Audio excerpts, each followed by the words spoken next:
മലപ്പുറം തിരൂര് പുതിയങ്ങാടി നേർച്ചയിലെ കാഴ്ച നിങ്ങൾ കാണുന്നത്.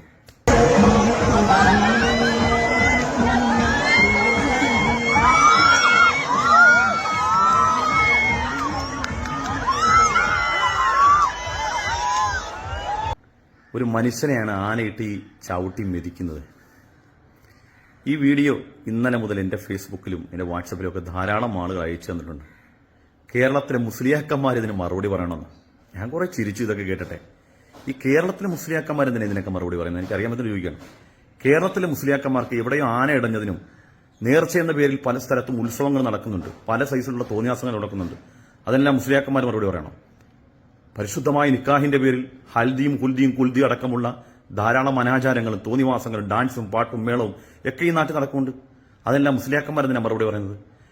ഞങ്ങൾ മറുപടി പറയണമെന്ന് പറയുന്നത് ഞങ്ങൾ ഇതിനെക്കുറിച്ച് മൗനികളായി എന്ന് തെറ്റിദ്ധരിച്ചുകൊണ്ടായിരിക്കും. എങ്കിൽ നിങ്ങൾക്ക് തെറ്റിപ്പോയി. ആദ്യമായി നമ്മൾ ഓരോരുത്തരും മനസ്സിലാക്കേണ്ടത് ഇത് ആത്മീയതയുടെ പേരിലാണ്. ഇതിലെന്തെങ്കിലും ആത്മീയമായ അനുഭൂതി കിട്ടുമെന്ന് വിചാരിച്ചുകൊണ്ടാണോ ഇതിന്റെ കമ്മിറ്റിക്കാർ ഇത്തരത്തിലുള്ള പരിപാടി സംഘടിപ്പിക്കുന്നത്? ഒന്നുമല്ല.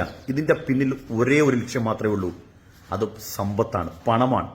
എത്ര മഹല്ലത്തുകളിൽ ഇത്തരം കൊള്ള നടക്കുന്നുണ്ടെന്ന് നിങ്ങൾക്കറിയോ? ഇതിനെതിരെ ശക്തിയുക്ത മഹാനായ പേരുള്ള ഉസ്താദും ഫാറൂഖ് നീമ അടക്കമുള്ള കേരളത്തിലെ അഗ്രസരായ പണ്ഡിതന്മാർ അതിനെ എതിർത്ത് പറഞ്ഞിട്ടുണ്ട്. നിങ്ങൾ എതിർത്ത് പറഞ്ഞിട്ടില്ല എന്ന് നിങ്ങൾ ഘോരം വാദിക്കുന്നതിന് വേണ്ടിയെന്നറിയോ? അവനവന്റെ ആശയത്തിന്റെ വൈവിധ്യവും ദൃഢതയും മറ്റുള്ള ജനങ്ങളിലേക്ക് പകർന്നു തരാൻ കഴിയാതെ വരുമ്പോൾ അതിന്റെ ഇടയിലൂടെ ഇത്തരം ഒരു ഇൻസിഡന്റ് നടക്കുമ്പോൾ ഇത് നാട്ടിലെ സമസ്തക്കാരാണ് നടത്തുന്നത്, അവർ കാരണമാണ് ഈ നാട്ടിലെ ആളുകൾ ഈമാനികമായി പിന്നോക്കം പോകുന്നതെന്ന് വരുത്തി തീർക്കുകയും അതുവഴി നമ്മുടെ ആശയം അവരുടെ മസ്തിഷ്കത്തിലേക്ക് തളക്കാൻ കഴിയുമെന്നുള്ള ആ ഒരു ഉടായ്പ തന്ത്രം ഉണ്ടല്ലോ, അത് കൈവച്ചേക്കുക. ഇതിനെക്കുറിച്ചൊക്കെ ആലിമ്യങ്ങൾ വ്യക്തമായി സുദൃഢമായി പറഞ്ഞിട്ടുണ്ട് എന്ന് ഞാൻ കാണിച്ചുതരാം. മഹാനായ പേരുടസ്ഥാന്റെ പ്രസംഗം ആദ്യമായി നമുക്ക് കേൾക്കാം. എന്തിനായിരിയോ കുറെ ചെണ്ട പൊട്ടി മക്ബറിന്റെ അടുത്തുനിന്ന് നേർച്ചാന്ന് പറഞ്ഞു. പിന്നെ കുറെ ഒരാനക്ക് ഒരൊറ്റ ഹാലളകിൽ ആനക്ക് ഹാലളിയിട്ടും മനുഷ്യന്മാരെ കൊന്ന് ആ കൊല്ലുന്ന ഒരു രൂപമുണ്ട്. അത് ഞാൻ സ്ക്രീനിൽ കാണിച്ചാല് ഹാർട്ട് അറ്റാക്കിന്റെ അസുഖമുള്ളവർക്കെല്ലാം ബേജാറായി പോകും. ചിലർക്കെല്ലാം ഓർക്കൽ സ്വപ്നം കാണും. അതുകൊണ്ട് അങ്ങനത്തെ ഒന്നും ബേജാറുള്ളവരൊന്നും നോക്കണ്ട, പെണ്ണുങ്ങളും നോക്കണ്ട, കാരണം ബേജാറായി പോകും. അല്ലാത്തവർ മാത്രം ഒന്ന് ചെറുങ്ങനൊന്നും ഞാൻ കാണിച്ചു തരാം. ആന മനുഷ്യരെ കൊല്ലുമ്പോൾ എന്ത് തോന്നിവാസം മക്ബർ ഇങ്ങനത്തെ തോന്നിവാസം എത്ര കാലമായി ഞങ്ങൾ പറയാൻ തുടങ്ങിയിട്ട്. എന്നിട്ട് ഈ മൗലിമാരാണ് ഇത് ഉണ്ടാക്കുന്നത്. ഒന്ന് ചെറുങ്ങനെ വെച്ചോട്ടാ മോനെ, ശബ്ദമൊന്നും ഇല്ലാണ്ട് ബേജാറായി പോകണ്ട. നേർച്ചയുടെ പേര് നടക്കുന്ന അനാചാരായി.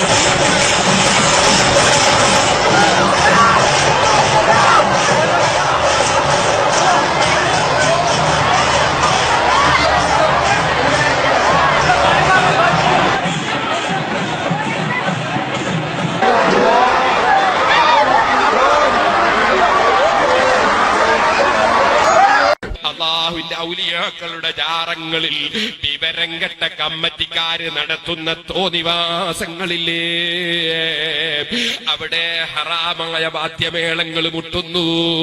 ഹറാമായ വാദ്യമേളങ്ങൾ മുട്ടിയിട്ട് പട്ടാമ്പിക്കാരേ, കൊണ്ടോട്ടിക്കാരേ,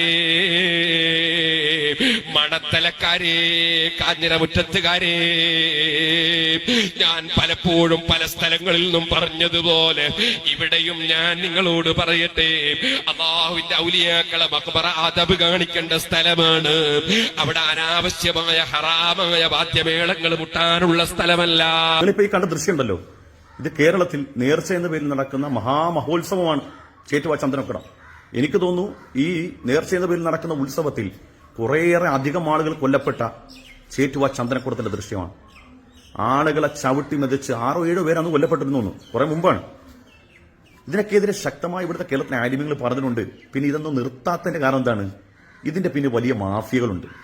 എനിക്കറിയുന്ന എത്ര സുന്നിത്തമായതിന്റെ പണ്ഡിതന്മാര് മഹല്ലത്തിൽ ചന്ദനക്കുടം എന്ന പേരിൽ നടക്കുന്ന തോന്നിവാസങ്ങൾ, അവിടെ പള്ളിയിൽ ജമാഅത്ത് നടക്കുന്ന സമയത്ത് പോലും പള്ളിയിൽ അധികൃതരായിട്ടുള്ള ആളുകൾ അവരെ തലയിൽ കുടവും ചന്ദനമൊക്കെ വെച്ച് കൊടുത്ത് നടത്തുന്ന പരിപാടിക്കെതിരെ ശക്തമായി താക്കീത് കൊടുത്ത് പ്രസംഗിച്ചതിന്റെ പേരിൽ ഉസ്താദന്മാരെ പറഞ്ഞുവിട്ട സംഭവമുണ്ട്, ഉസ്താദന്മാരെ രാജിവെച്ച് പോയ സംഭവമുണ്ട്. എന്നാലും ഇത് നിർത്തത്തില്ല. കാരണം അറിയോ, പണത്തെക്കാൾ വരുന്നൊന്നും ഈ ലോകത്തില്ലെന്നേ.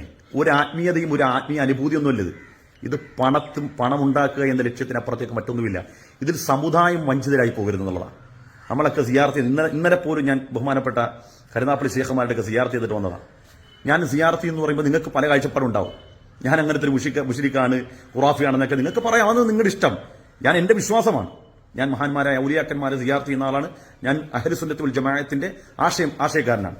നിങ്ങൾക്ക് നിങ്ങളുടെ എന്ത് കാഴ്ചപ്പാടെന്ന് പറയാം. പക്ഷേ ഈ പറയപ്പെട്ടതുപോലെയുള്ള തോന്നിയവാസങ്ങൾക്ക്, ഒരു മക്കാമിന്റെ പേരിൽ നടക്കുന്ന ഉത്സവ മഹോത്സവങ്ങൾക്കൊന്നും നിങ്ങൾ ഒരാൾ പോലും പങ്കെടുത്തു പോരുത്. അവിടെ കൊണ്ട് പൈസ ഇടരുത്. നിങ്ങൾക്ക് സിയാർത്ത് ചെയ്യാനുണ്ടെങ്കിൽ ഇതൊന്നും ഇല്ലാത്ത സമയത്ത് പോയി നിങ്ങൾ സിയാർത്ത് ചെയ്യുക. അല്ലാതെ ഇത്തരം പേക്കൂത്തുകൾക്ക് നമ്മുടെ പണം കൊടുത്തുകൊണ്ട് ഇത്തരം മഹാമഹോത്സവ മാമാങ്കത്തിന് നമ്മൾ അതിന് പിന്തുണ കൊടുക്കരുത്. ഇത് സമ്പത്ത് വാരിക്കൂട്ടാനുള്ള തന്ത്രപ്പാടാണ്. ഇതിന്റെ പിന്നൊക്കെ വലിയ മാഫിയകളുണ്ട്. ഈ മാഫിയകളെ പ്രോത്സാഹിപ്പിക്കുന്ന ആരാ? സുന്നികൾ എന്ന ഞാനും നിങ്ങളും അടക്കമുള്ള ആളുകളാണ് ഇതിന് വളം വെച്ച് കൊടുക്കുന്നത്. നമ്മൾ പോകാതിരിക്കണമെന്നേ. ഞാനും നിങ്ങളുമൊക്കെ സിയാർത്ത് ചെയ്യുന്നവരല്ലേ. ഇതൊന്നും ഇല്ലാത്ത സമയത്ത് പോയി സിയാർത്ത് ചെയ്യണം. ശക്തമായി ഇതിനെതിരെ നമ്മൾ സംസാരിക്കണം. അള്ളാഹുവിന്റെ ദീനുമായി എന്തെങ്കിലും ഒരു പുലബന്ധമുണ്ടോ ഇത്തരം പരിപാടികൾക്ക്? എന്തെങ്കിലും ഒരു പുലബന്ധം നിങ്ങൾക്ക് ആർക്കെങ്കിലും ഒന്ന് അളന്നു കുറിക്കാൻ പറ്റുമോ? ഏതെങ്കിലും ഒരു പരിശുദ്ധമായ ദീനിന്റെ ഏതെങ്കിലും ഒരു രേഖ വെച്ച് ഇതിനെ തെളിയിക്കാൻ കഴിയുമോ? പക്ഷേ ഇത് നമ്മുടെ ബഹുമാനപ്പെട്ട പേരുടസ അടക്കമുള്ള നമ്മുടെ ആലിമീങ്ങൾ ഇത് പറഞ്ഞിട്ട് പോലും ഇതിന്റെ പിന്നിൽ മാഫിയ സിസ്റ്റം ഉള്ളത് കൊണ്ട് തന്നെയാണ് ഇതൊന്നും നിർത്തിപ്പോവില്ല.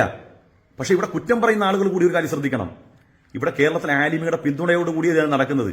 ഇവിടെ സമസ്ത നേരിട്ട് അവരുടെ മേൽനോട്ടമുള്ള മമ്പുറത്തോ മടവൂരോ കുണ്ടൂർ മക്കാമിലോ ഒന്നും കാണാൻ കഴിയില്ല. നമ്മുടെ മഹാന്മാരായ സമസ്തയുടെ ഉലമാക്കളുടെ മേൽനോട്ടമുള്ള ഒരു സ്ഥലത്തും ഇത്തരം ഒരു ചടങ്ങ് കാണിക്കാൻ കഴിയില്ല. പക്ഷേ ഇതൊന്നുമില്ലാതെ സ്വതന്ത്ര മഹല്ല് ജമാഅത്തുകൾ നടത്തുന്ന പല സ്ഥലത്തും എന്തെല്ലാം തരത്തിലുള്ള തോന്നിയാസങ്ങൾ.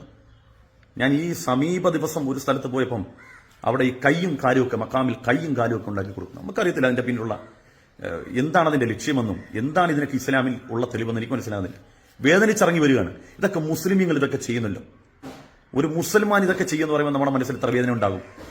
ഒരു മനുഷ്യന്റെ ജനനം മുതൽ മരണം വരെയുള്ള അവന്റെ ജീവിതത്തിന്റെ കൃത്യമായ ആരാധന സ്ട്രക്ചർ കൃത്യം വരച്ച് കാണിച്ചത് ഇതൊക്കെയാണ്, ഇതിനപ്പുറത്തേക്ക് ഇല്ല എന്ന് കാണിച്ചു തന്ന ഒരു മതത്തിന് അനുയായികളായ നമ്മൾ ഇത്തരം കാര്യങ്ങൾ വഞ്ചിക്കപ്പെടുന്നുണ്ടല്ലോ. നബി സല്ലല്ലാഹു അലൈഹി വസല്ലം തങ്ങൾക്ക് എന്തെങ്കിലും ഇത്തരം കാര്യങ്ങൾ എന്തെങ്കിലും പുണ്യമുണ്ടെങ്കിൽ നബി തങ്ങളൊരു സൂചനാവാക്കുണ്ടെങ്കിലും പറയുമായിരുന്നല്ലോ.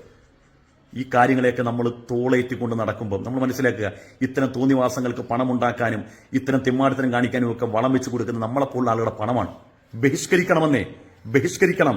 ഇത് നമുക്ക് ഒരിക്കലും അള്ളാഹുവിന്റെയോ മഹാന്മായ ഔലിയാക്കന്മാരുടെ തൃപ്തി കിട്ടുന്ന പണിയൊന്നുമല്ലത്. അവരുടെ മദത് കിട്ടുന്ന പണിയല്ലത്. ഇത് ഗുരുത്തക്കേട് മേടിക്കുന്ന ആ ഗുരുത്തക്കേടിൽ നമ്മുടെ കൂടി പങ്കാളികളാകരുത് എന്ന് പറയാനുള്ളത്. സിയാറത്ത് പുണ്യമുള്ള അമലാണ്. മഹാന്മാരായ ഔലിയാക്കന്മാരുമായുള്ള ഒരു മാനസികമായ ബന്ധം നമ്മുടെ ജീവിതത്തിൽ നമുക്ക് വിജയിക്കാൻ വലിയ നിദാനമാണ്. പക്ഷേ ഇത്തരം തോന്നിവാസങ്ങൾക്ക് മക്കളെ നമ്മൾ കൂട്ടുനിന്ന് കൊടുക്കരുത്. ഇതിന്റെ പിന്നിൽ പണമല്ലാത്ത മറ്റൊരു ലക്ഷ്യമില്ല. അതുകൊണ്ട് നിങ്ങളൊരു മുഅ്മിനാണെങ്കിൽ, ഈമാൻ കിട്ടി മരിക്കണം എന്ന് ആഗ്രഹിക്കുന്നവരാണെങ്കിൽ ഇതിൽ നിന്നൊക്കെ വിട്ടുനിൽക്കുക. നമ്മുടെ ഉഖ്റവിയായ ആലിമീങ്ങൾ കാണിച്ചു തന്ന വഴിയിലൂടെ നമ്മൾ സഞ്ചരിക്കുക. അല്ലാഹു തൗഫീഖ് തരട്ടെ.